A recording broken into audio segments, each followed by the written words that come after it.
বিজেপিতে যোগদানের পর আজ প্রথম নিজ সমষ্টি উত্তর করিমগঞ্জের বিধায়ক কমলাক্ষ দেবপুরকাস্ত শ্রীভূমিতে এসে শ্রীভূমি জেলা বিজেপি কার্যালয়ে পা রাখতে উষ্ণ সংবর্ধনা জোয়ারে ভাসলেন প্রাক্তন কংগ্রেসী তথা উত্তর করিমগঞ্জের বিধায়ক কমলাক্ষ দেবপুরকাস্ত। বিজেপির পদাধিকারীরা তাকে কার্যালয়ে স্বাগতম জানিয়ে সংবর্ধনা প্রদান করলেন। গেরুয়া ভাষণ পরিধান করে নিজেকে গর্বিত অনুভব করছেন বিধায়ক কমলাক্ষ, এমন ভাবেই সংবাদ মাধ্যমে উল্লেখ করেন বিধায়কজন।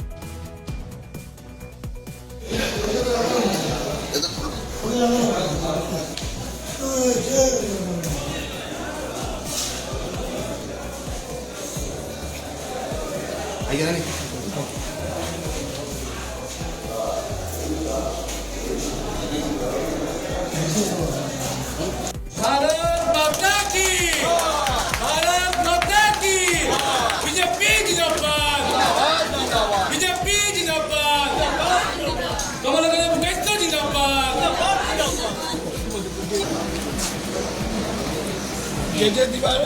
একজন করে আসেন আপনারা যেহেতু উত্তর দেওয়ার নাম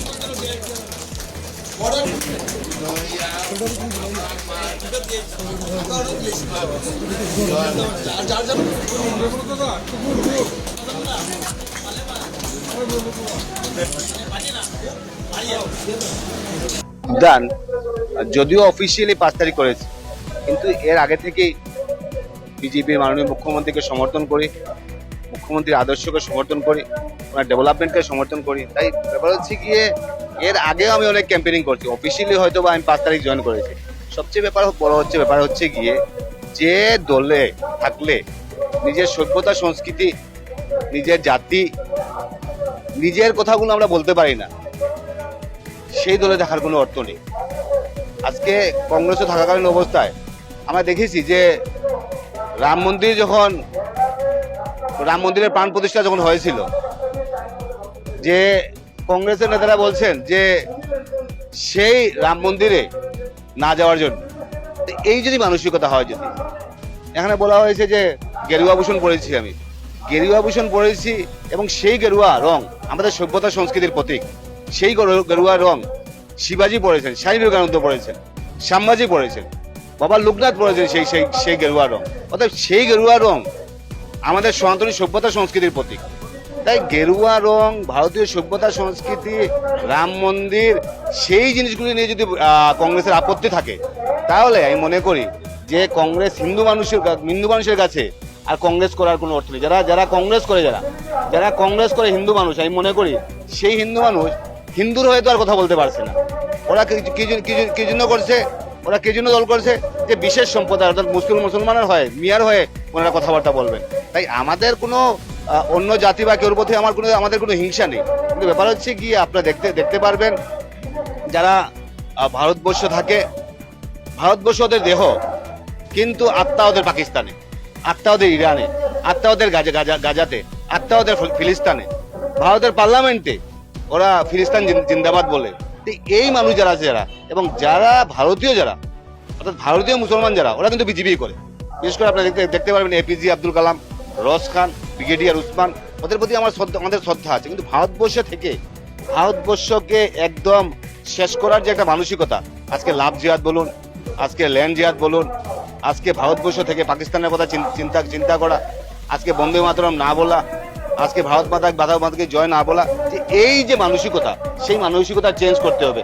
এবং যারা এই সংস্কৃতির প্রতি বিশ্বাসী, ওরা কিন্তু বিজেপি করে। এবং অনেক ইসলাম ধর্মাবলম্বীরা আছে যারা ভারতীয় সভ্যতা সংস্কৃতি, ভারতের প্রতি আস্থাশীল, ওরা কিন্তু বিজেপি করে, ঠিক আছে। কিন্তু যারা ভারতের প্রতি আস্থাশীল নয়, যারা আমাদের সভ্যতা সংস্কৃতির প্রতি আস্থাশীল নয়, যারা আমাদের রাম মন্দিরের প্রতি আস্থাশীল নয়, ওরা কিন্তু বিজেপি করে না। তাই সামনের দিন আমরা চাই সবাইকে নিয়ে একটা সুন্দর সমাজ গঠন করা।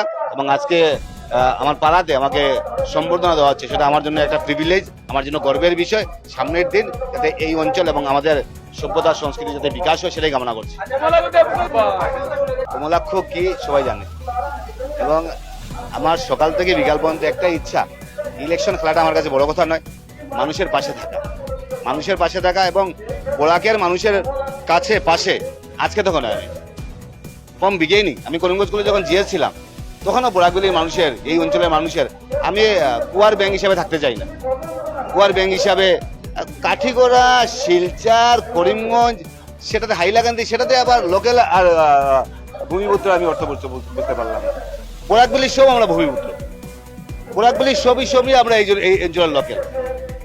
তাই আমি মনে করি এই কথাগুলোর অর্থগুলিকে আমি জানি না, তো রাজনৈতিক উদ্দেশ্য। আর ব্যক্তিগতভাবে আপনাকে বলছি যে আমাকে পাওয়া যাবে কি যাবে না, আমি মানুষের জন্য কাজ করছি কি করছি না, সেটা সময় কথা বলবে। আমি যে ভালো মানুষ সেটাও আমি প্রমাণ করতে চাই না, কিন্তু মানুষের জন্য কাজ করা, মানুষের পাশে থাকা, সেটা আমাদের নেচার।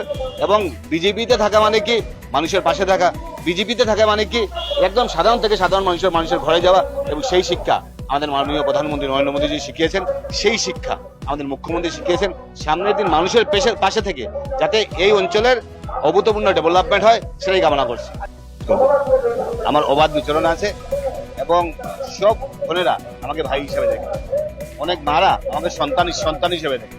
তাই বরাকের সন্তান হিসাবে, বরাকের পুত্র হিসাবে আমি মনে করি এই অঞ্চলের মানুষের সঙ্গে আমার আন্তরিকতা আছে, এই অঞ্চলের মানুষের প্রতি আমার আস্থা আছে। তাই সেই আস্থা বিশ্বাসকে অক্ষুণ্ণ রাখার জন্য কাজ করার মতো একমাত্র প্ল্যাটফর্ম হচ্ছে কি বিজেপি। এই বিজেপির মাধ্যমে মানুষের আস্থা, মানুষের সংস্কৃতি, আমাদের সভ্যতা, আমাদের সংস্কৃতি, আমাদের কৃষ্টি, আমাদের কালচার, সনাতন ধর্ম এবং সনাতন সভ্যতা সংস্কৃতির বিকাশ একমাত্র বিজেপি থেকেই করা যায়। তার জন্য বিজেপির যত উত্তরণ হবে, বিজেপির যত পরিবেশ সুন্দর হবে, তত বেশি সনাতন সভ্যতা সংস্কৃতি, তত বেশি আমি বলবো ভারতবর্ষের বিকাশ হবে, আমাদের সভ্যতার বিকাশ হবে, সেটাই কামনা করছি।